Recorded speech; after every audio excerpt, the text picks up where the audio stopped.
Hello, hello, Heal Squad. Welcome back to another episode here. We are live at Macy's Herald Square, of course, the infamous Macy's Herald Square. So happy to be back in studio here, and of course, with my very dear friend, Evy Poumpouras. We'll start with our quote of the day that does come from you. You have power in how you react to setbacks, and being able to move on is a skill worth cultivating.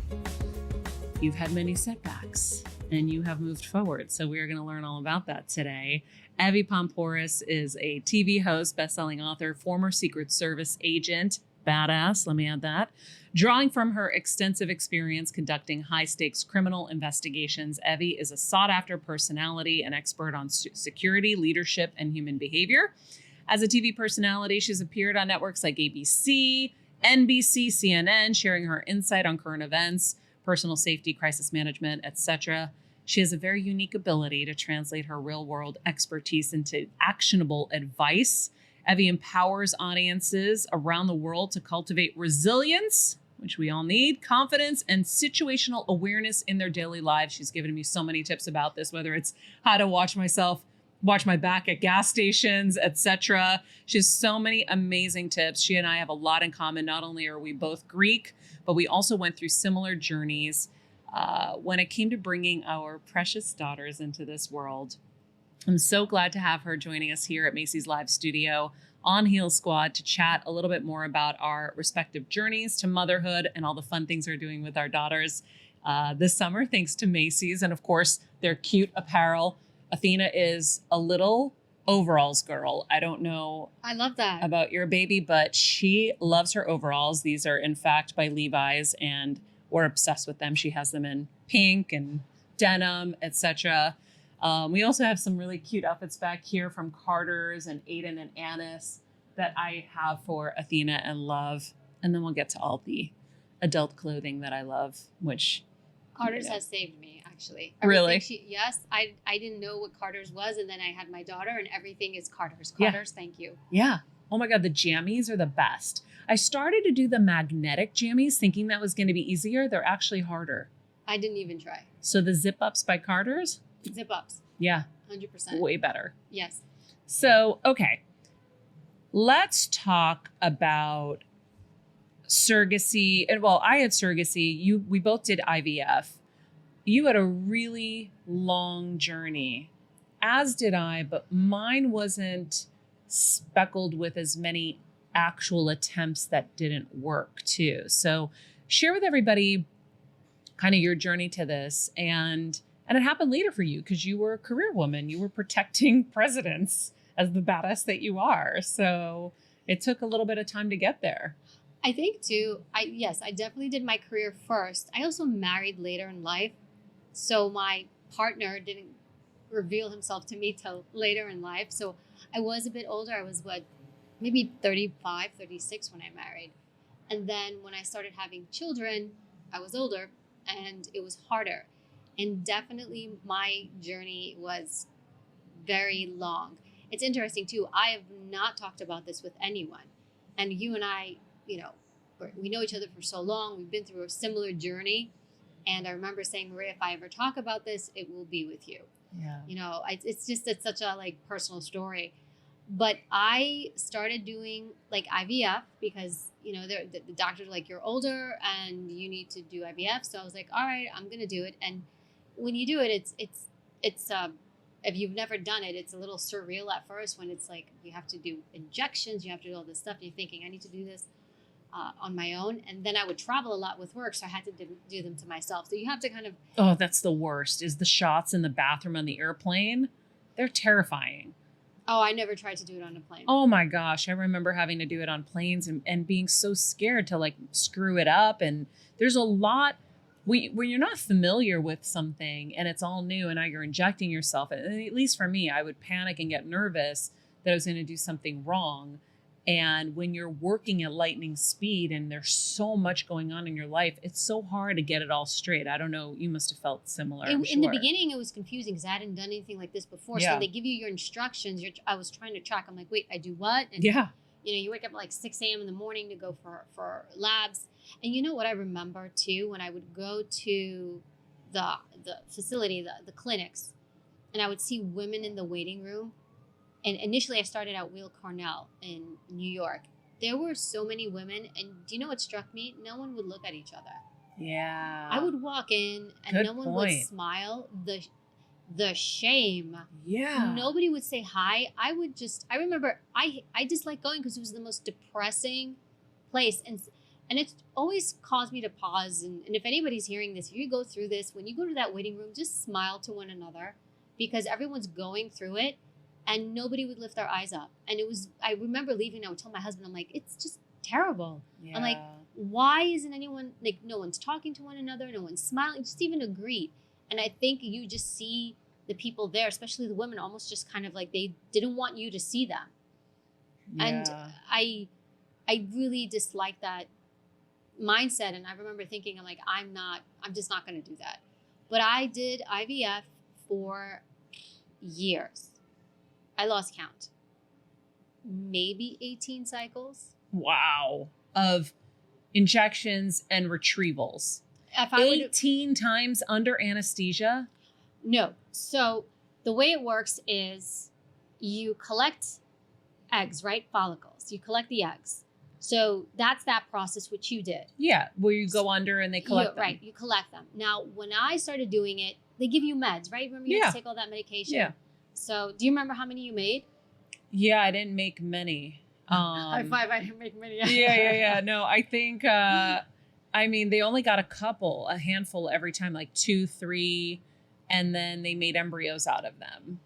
Yes. So that was, I just have had just a handful. So I did. So how many times did you have to do that? I think I did it 3. I think I did 3 rounds. Definitely 2. I think it was 3. Yeah. So I did a few. The thing with me is the meds they would give me wouldn't really do much. They wouldn't create eggs. No, because you're supposed to get something like 15, and I was just getting one here, one here, one here, and then like. Well, your body. This is the other part that I don't think we take into a lot of account is your body was so stressed. You lived fight or flight. I did. That was your job, to live fight or flight. I lived in fight or flight because of my family's health and whatever, but you lived fight or flight trying to protect somebody that, many presidents that were in the line of fire and in a dangerous situation. So that's not a recipe for I do wonder. Peace in there. Yes. And the thing is, like, as being a former Secret Service agent, you also work cases, investigations, crimes. So you do search warrants, arrest warrants. So you just don't do protection. And it was a wild ride, great ride.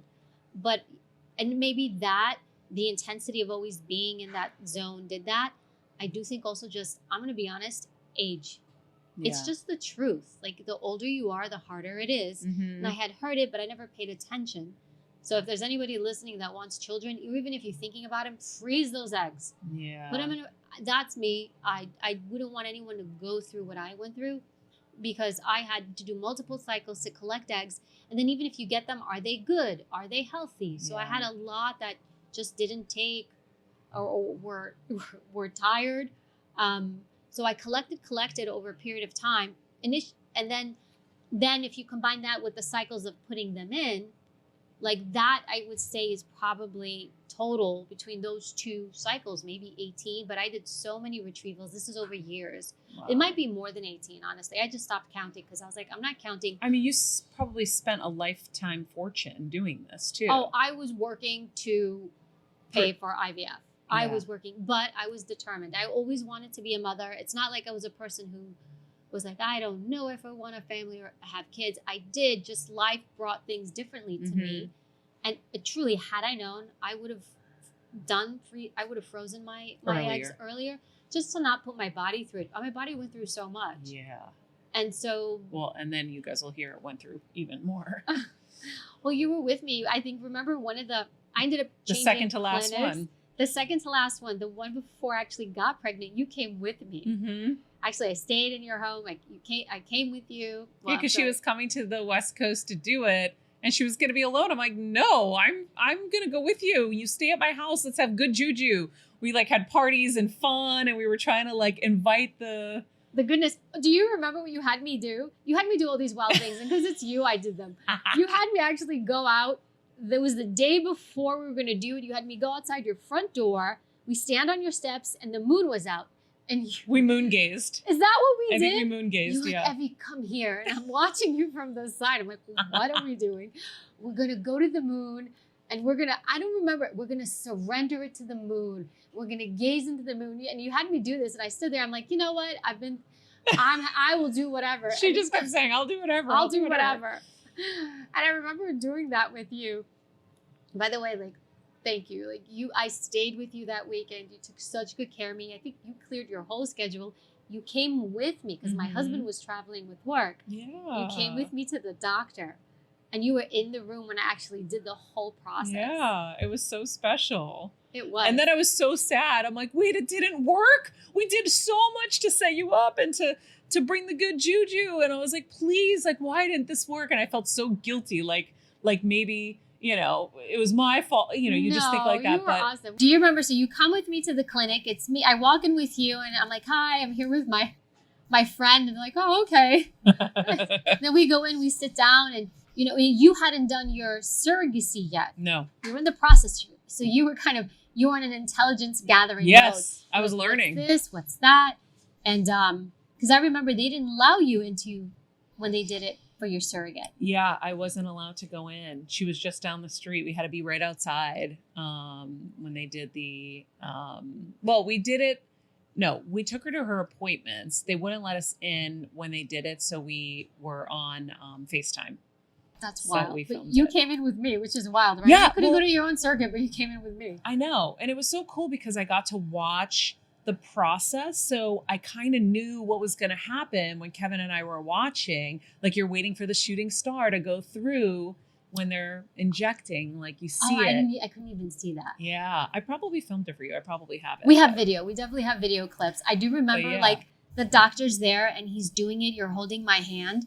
And you kept asking questions. Yeah. You're like, oh, what about this? What about that? Oh, look at this. Oh, look at that. So Maria, you're like in your happy place. You're asking questions. And there's that moment where he's trying to actually put it in. And you're talking to him. And he's just like, I don't think you should ask me questions I right have now. to focus now. He's like, I need to focus right now. He literally had to tell you like, not right now. Yeah. And so, then I went to the house. You took care of me. We drove. You fed me. I mean, it was amazing. It didn't take that time, but it took the time right after that. And so you got pregnant at what age? 46. Or no, this is bad. I'm terrible with dates. I never understood why people couldn't remember their age when they got older because at some point you're just like, either 45 or 46. I believe I had her at 46. So then you were pregnant at 45. I was pregnant at 45. Yes. I was pregnant at 45. Exactly. And so what was that journey like? I was actually okay during my pregnancy. They give you your delivery date. My water broke 3 days before I was actually supposed to deliver. However, I was older and I was more aware of my body. So I didn't work out as much. I actually had it in my head, that whole fight, flight, freeze, kind of always being in that, I call it the F3 mode my whole life. And I've worked out my entire life. And that entire time I stopped and I was like, I'm not going to work out like the way I did. I would do walks. I would do very light stuff. I left my body alone. And you know what else I did? I stopped, not in a mean way. I stopped talking to a lot of people. I talked to you and I would still talk to people, but I stopped being on the phone with people.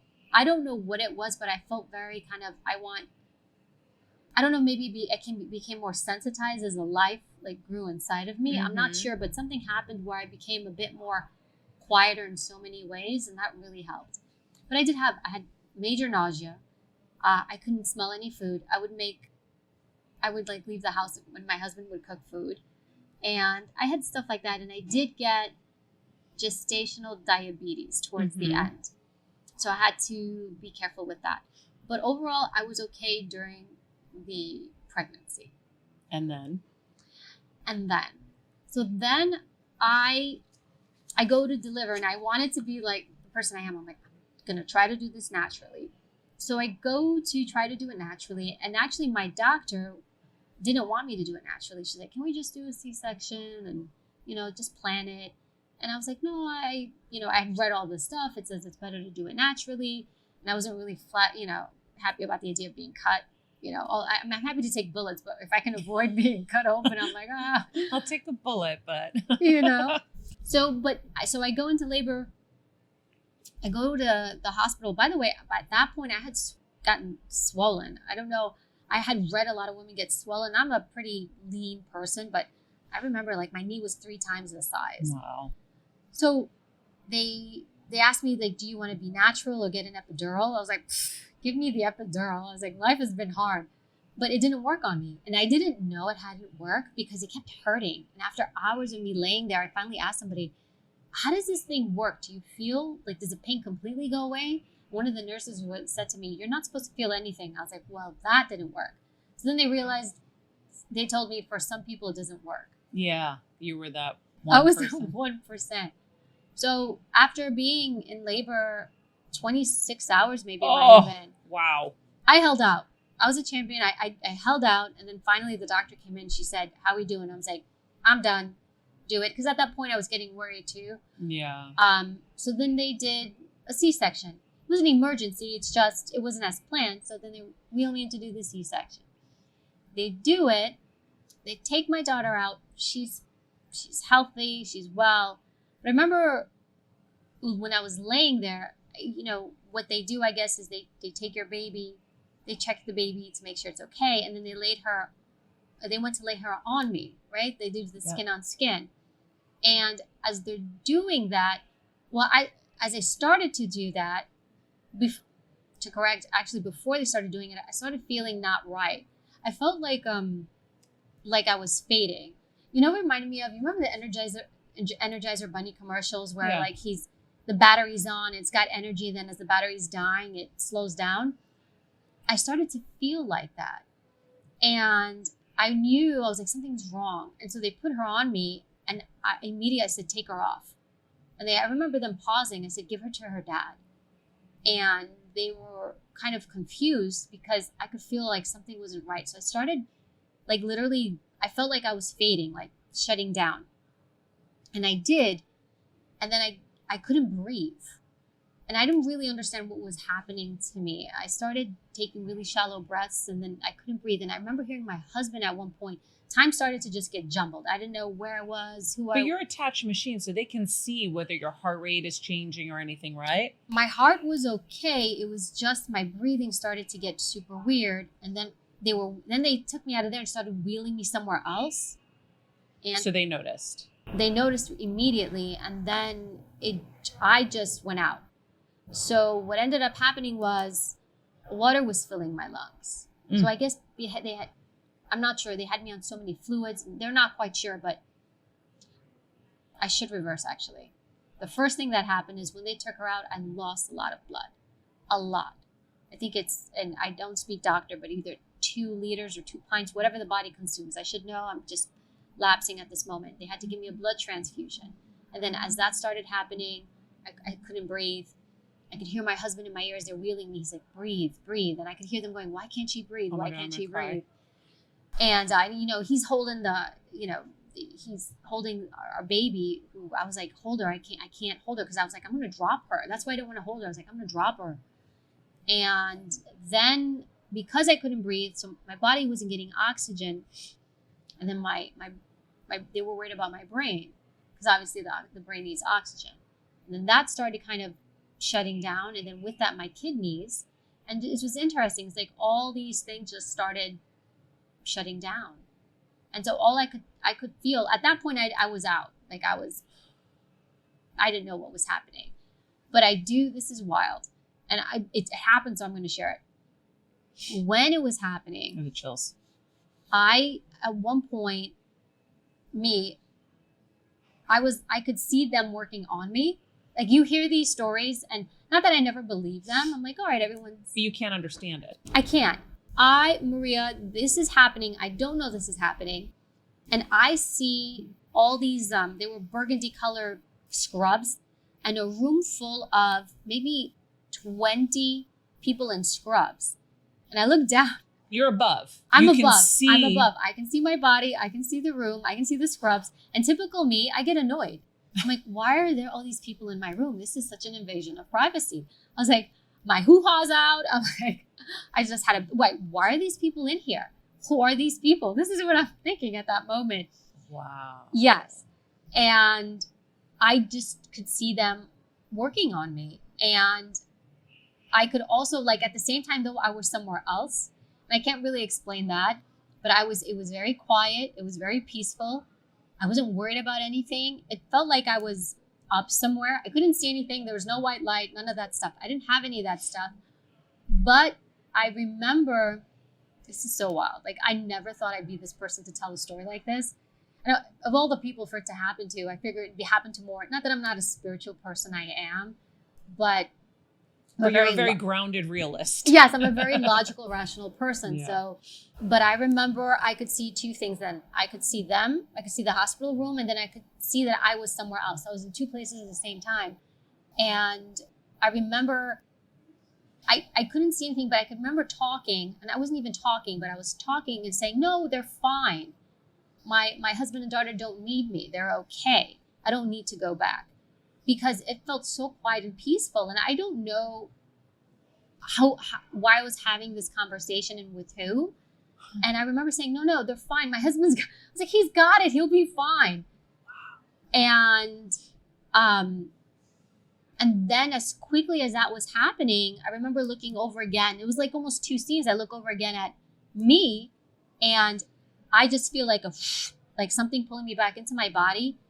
And I was just really quick. And I remember as I was happening, I was like, no, not yet. I don't want to leave yet. I don't want to leave. And then at that point, I didn't know.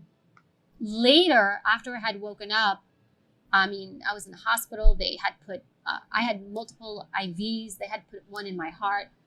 I mean, I one guess in your heart? I'm not saying it right. They do one where they put it in your aorta so that it's pumping and it's getting pumped. the blood. They were doing like a lot of extra stuff. And afterward, eventually, when I came to, my husband filled me in on everything. So I didn't know about the oxygen. I didn't know really about the breathing. I didn't know about all of that. And he said, this happened to you. And so you almost died. I did. I never coded out. I didn't code out or anything like that, but whatever that was. And then afterward, I did research, and I'd heard other people had this where you don't code out, where you don't actually die, but this can happen to you. Crossing over. Yeah. Or visiting over is in my experience. And I didn't tell him anything at first. And then later on, because I know you believe me, but I just knew what it sounded like. Yeah. And I told him, I said, this and this happened to me. I was like, and I don't want to come back. It was really, and I remember after when I had woken up, I was actually sad for a bit. I know everyone will say it's hormones and this and that. I was actually sad because it felt so nice and peaceful there, whatever there was, that I was like upset that I came back. I mean, now I'm not, obviously, but it was a wild experience. But I've had other near death, like my 9/11 was probably my first real near death experience. Like I'm going to die. And then this was my second. And I know. And hopefully last. But at the same time, I'm not sure it's going to come out. They're blessings. Yeah. The first experience that I had the first experience, which was 9/11, which is here in New York, not too far away, when the first tower was coming down, and I was by the base of the towers. I remember when that came down, I was like, and my thought was, I will die. I'm going to die. I'm not going to live through this. I was sad. I was like, oh, I didn't do so many things in my life because I was still younger. I never married. I didn't have kids. And those were for me, just for your milestones, my journey. Like I wanted that. And I remember praying, saying, God, because I'm Greek Orthodox, so that's the faith I grew up with. I was like, God, if I live through this, I'm going to live. And so I did live through 9/11. And after that, it was like, I'm going balls to the wall in life. I'm doing it all. And I did. So at that time, I wasn't ready to go. And it's interesting because this time I was ready to go because I felt, and even still now, I feel that if whatever reason I hadn't come through what I came through, I would have been sad for my daughter. But my husband is amazing. He would have raised the beast. Actually, probably would have had her in jiu-jitsu from like when she was in diapers. But at that point, I felt like, you know, I had a good life and I'm okay to go. And I really was. So I'm still here, but I guess I find those as blessings. I'm lucky that I had those experiences because it really, I don't know, it changes you. And it did change me. I mean, even the second one. How did that one change you? Because I'm sitting here thinking about what a peaceful, beautiful experience I had bringing Athena into the world. Like her birth was like magical. And I just am sitting here thinking how challenging it must have been to have your baby go on your chest for the first time and for you to know instinctively this isn't the right moment for us. Like you're not okay. I was afraid she was going to fall off me. Like they were like, here, hold your baby. And I was like, please take her. Afterward, my husband revealed to me, he said, you know, initially he's like, I didn't know what had happened. And I got really upset when you said that. Yeah, of course. Like, how could she not want to hold your baby after what we've been through? Yeah. He said, I didn't realize it. I don't know. I mean, like, how did that change you? How did that become a blessing? Like, if we go back to your quote, you have power in how you react to setbacks, and being able to move on is a skill worth cultivating. And I talk about all the quote unquote like tragic things or terrible things or scary things I've gone through, and I look back and I'm like, oh my gosh, there was so much good that came from all of these really, really challenging, difficult times. You know, one is something I spoke about recently is I now live every day like it could be my last. So that moment of like, oh, can I afford to do this? Heck yeah, I don't care. We're doing it, whatever it is. And I just don't want to have any regrets. So even when I'm choosing things, I'm like, do I want to leave Athena for this? No, don't want to leave Athena for this. That's it. So I believe you when you say these two tragic moments or very challenging, difficult moments changed you. But I'm curious how differently the second one. The second one was different because I think I opened up in a different way. So, I mean, you've known me for the before baby. We know each other how many years? A decade? Yeah. Easy. A decade. I think before I was always driven and focused, but after, I guess I let go a little bit and I surrendered a bit more to,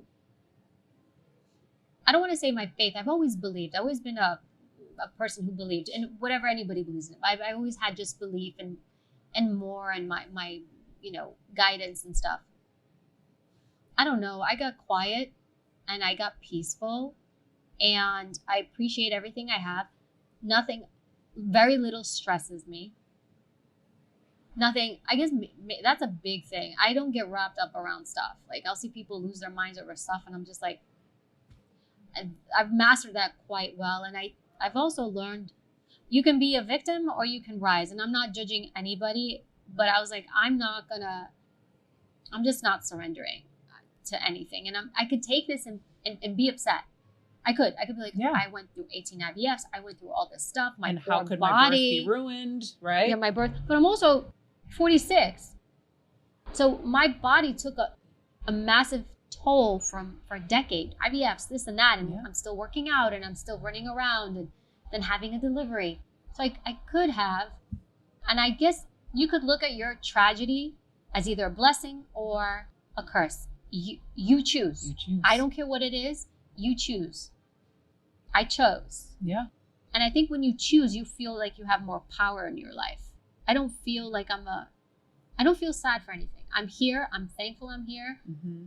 And, and truly, like, they saved my life at the hospital. I never thanked New York Presbyterian. Like, they took such good care of me. They kept me there for a while. I couldn't even go home because that was such a shit show. I was such a mess. Oh my gosh. I remember I couldn't move. I remember I had to shower at one point, and I was so just out of it. I just took like this whatever random soap they had, and I remember doing this in the shower and just coming out. And my husband was like, oh, "Are you?" I just couldn't. They kept me for a bit, and I got well. I think the sad part was when I could see my daughter. I was extremely weak, and I was afraid to hold her. Yeah. and to touch her. And my husband, he took care of her. I think it was more tragic for him than it was for me, because later on he's like, that was one of the worst experiences of my life. Yeah, I can't imagine, because even just hearing you initially, just replaying it, and I've heard the story, I was getting emotional just thinking about all of it, your side, his side. I mean, the fear that's running through at like the supposed most beautiful moment of life. That's really, really hard. But I think what you're saying is so powerful and so important for all of us to hear and remember, that we have a choice. And, we're all going to be in victim mode for a second. Like I always say, when I heard that I had a large tumor on my pancreas and I thought that was it, I was done, I was on my knees. I was devastated. But it's how long you stay there. We're going to get knocked down, but when do you get back up? And when do you use the tools that life can afford you to get back up? Like this show has saved me multiple times, because I learned from really amazing people like you what to do in these moments of challenges. And so choosing wonder over worry helped me get through that whole experience, and so much more. So I think that, there's a lot of blessings that come in these setbacks, because you are being invited to another level, I think. Yes, that's a really great way. You transition to a whole other level of being. Mm-hmm. That is perfectly said. That is perfectly said. And I remember when you were going through your stuff, I remember your first surgery with your head. And I remember coming to see you, and it was right after surgery. And I remember your face was, I came over. Yeah. Your face was partially paralyzed, and you were talking to me, and you went through so much. I remember my heart just, I mean, you were fire, you were a beast, but just watching you go through it and trying to heal, and just, you've been through a lot, but then it's interesting. You take what you've been through, and then you find opportunity. Mm-hmm. You find something else there, and you've always done that, and I admire that. Your podcast came from all of that. Yeah, for sure. All the things you're doing, the journey, and the stuff you're sharing. And I think a big thing with this, I wanted to share this story because I feel that sometimes people don't share, and they hide stuff like this. Yeah. I think specifically more so for women. If anyone else is going through something like this, I wanted them to know you're not alone. Like, don't, if any shame or struggles, there are people who have been through this. And I think I wanted to share that story too. I also, in one way, on a different note, I wanted to share the story of honesty, where if you're a woman, and I'm pro, you can do it all, but also if you want to be a mom, mm-hmm. take those steps when you're young. There's a narrative out there right now that's like, oh, you can wait till later. You have plenty of time. That's all you hear. You have plenty of time. That's the biggest pile of freeze them. Yeah. I don't mean it in a freeze them. I want to be honest and truthful. And I heard the narrative, and you're seeing other women who have kids, like myself at 46. I had the means to do it. I worked very hard, and there's a financial thing that goes there. There was so many things that went into it. Not everybody else has that. Also, I mean, I did 18 cycles. Yeah. So and it was like, I remember in my head, I never told anybody. I don't think I've ever verbalized how many cycles I've done, because it's just so wild. Yeah. But I was determined. I knew I was going to be a mom. If you wait till later, some people wait and then they get sick and then they can't. I have a friend, unfortunately, her moment is gone now because she got cancer. And that changed everything for her, because it was later in life, and now the window's closed and can't have kids. And so I think we have to be more cognizant of preparation and starting a little earlier, so that you can do this. It's a journey, but it's interesting. You said you surrendered after, and then you've been on fire career-wise since. I surrendered again after pancreas surgery, and I had my best year ever. That's wild. Because I think, and you tell me what your side is. I've been talking about it even just today. I see even the smallest things where it'll just come together, like against all odds. And I'm like, how did this happen? It wasn't supposed to happen, but it did. And, you know, Tony Robbins talks about gratitude being the ultimate state of receivership. And so when you live in gratitude, it's almost like just this nonstop flow to you of whatever you want. And so if you're constantly filling your time with the negativity and the noise and everything going on in the world, which, by the way, sometimes I get sucked into. But since the pancreas surgery, because I was this close to not being able to be with my baby, every second of the day, thank you, God, thank you, God. Thank you, God, for my health and my healing. Thank you, God, for this beautiful, happy, healthy baby. Thank you, God, for my family. Thank you for all the amazing opportunities. Thank you, thank you, thank you. When I say, if I counted it, you would be shocked at how many times a day that's going through my head. And I realized it just today. No wonder it's been the best year, because that's what I've been doing for the entire year and change since. You're right. So you tell me what your side is. Do you feel that? I think every day I'm like, thank you. When I see my daughter, I'm like, thank you. Yeah. Thank you for her being here. Thank you for everything. Me getting to be with her. Yes. I wake up and I stretch in the morning. Thank you, God. Thank you, God. Thank you, God, for this great night's sleep and this great day ahead of me. I'm constant. That whether you believe in God or not, thank the universe. Thank, whatever you're thinking. Think whatever, but it does something. And I am very grateful. And I think I'm okay to go now. If my time comes again, I'm really okay.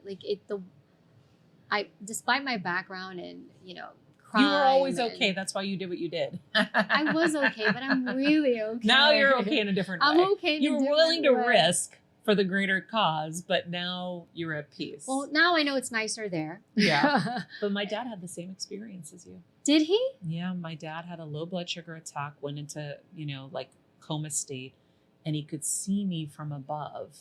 He could see his hospital bed and he saw me crying and begging him to come back.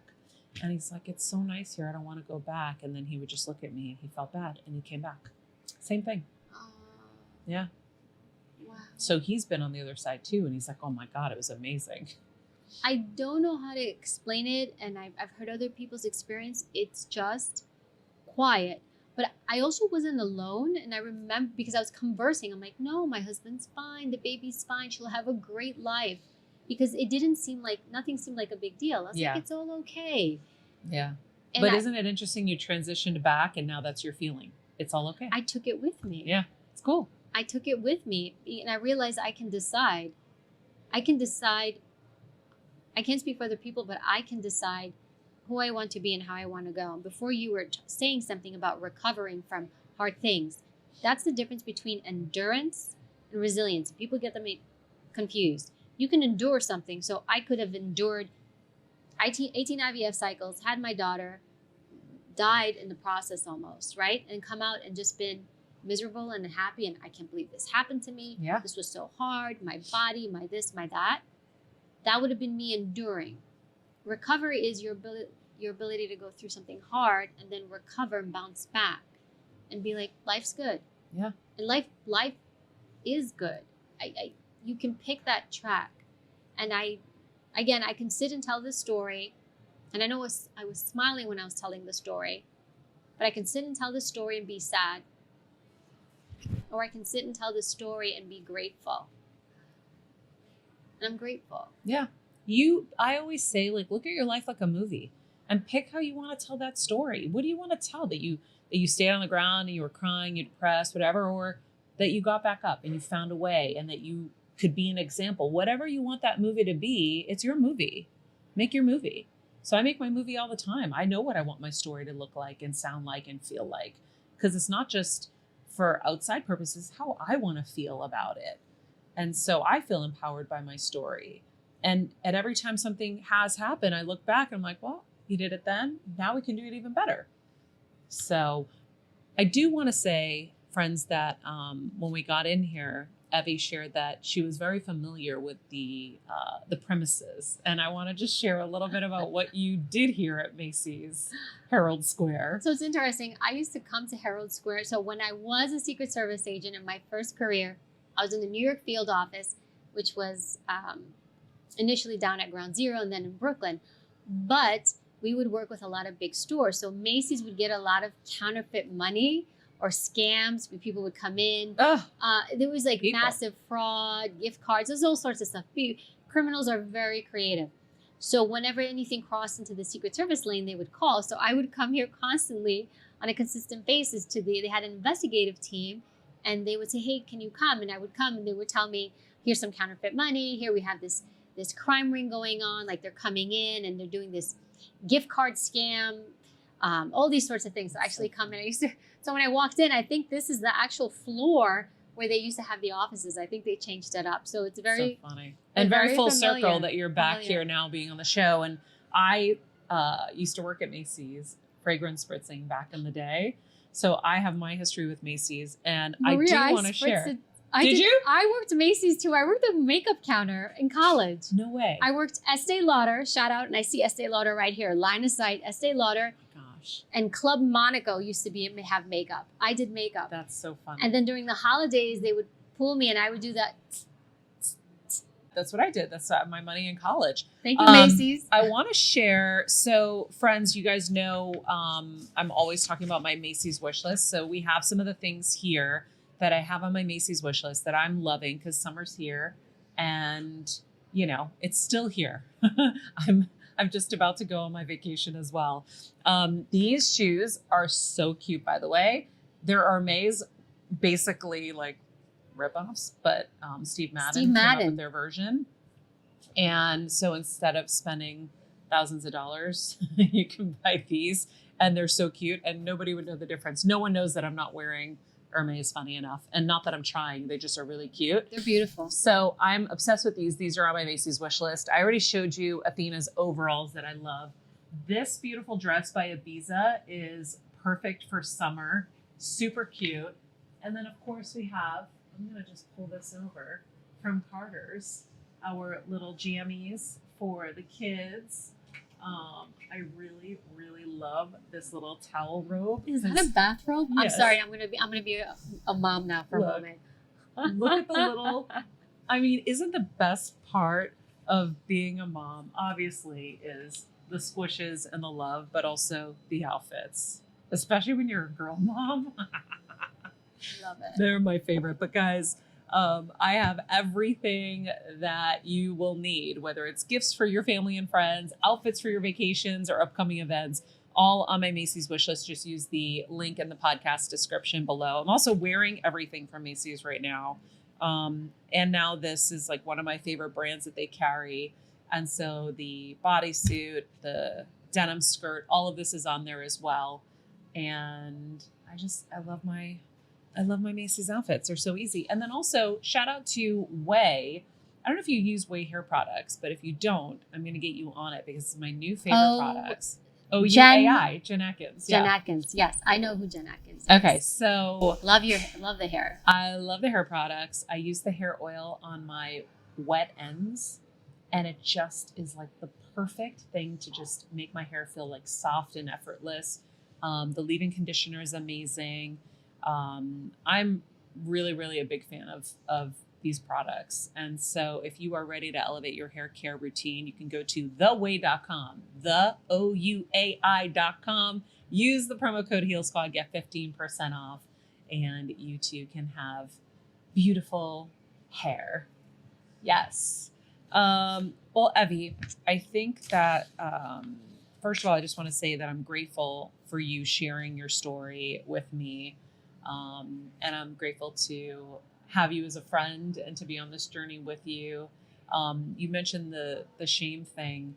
And I even remember, being of Greek Orthodox faith, it's not something we see a lot in our culture, I feel like, or it isn't talked a lot about. And there was a woman in church recently who pulled me aside to help. She was like, can you help my daughter? I need information. She can't have a baby naturally. And she just was bawling. She was so sad. that her daughter had to go this route. And, I keep telling people, even with surrogacy, you got to have your baby yourself. I had to have somebody carry. It was the most beautiful experience ever. I don't know what else I can say other than it's a special journey. Your journey is yours and yours only. And however it happens, for you to be able to be blessed with this incredible gift like we have, I wish you all the best, and just know that everyone's story is different, but you are not alone, like Evy said. In the meantime, friends, be nice people, make good choices, and be present. And be resilient. This podcast and all related content published or distributed by or on behalf of Maria Menounos or mariamenounos.com is for informational purposes only and may include information that is general in nature and that is not specific to you. Any information or opinions expressed or contained herein are not intended to serve as or replace medical advice, nor to diagnose, prescribe, or treat any disease, condition, illness, or injury, and you should consult the healthcare professional of your choice regarding all matters concerning your health, including before beginning any exercise, weight loss, or healthcare program. If you have or suspect you may have a healthcare emergency, please contact a qualified healthcare professional for treatment. Any information or opinions provided by a guest expert or host featured within website or on company's podcast are their own, not those of Maria Menounos or the company. Accordingly, Maria Menounos and the company cannot be responsible for any results or consequences or actions you may take based on information or opinions.